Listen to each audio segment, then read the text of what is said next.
Hey, Cisco the Firescape guy. Is this Firescape safe? Let's take a look. All Firescapes must be inspected and certified every 5 years across the nation. It's the same law.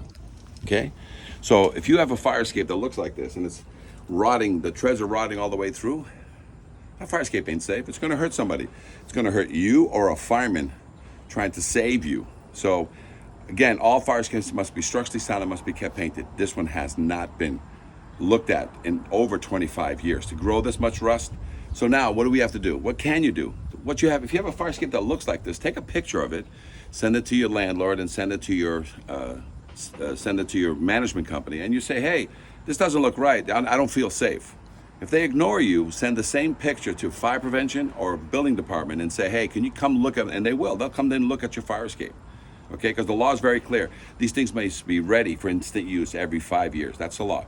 Firescapes must be structurally inspected every 5 years. So if they don't want to do anything about it, send us a picture, send us some information. We'll send it to the right authorities to make sure that it gets taken care of. Cisco the Firescape guy. This Firescape's not safe.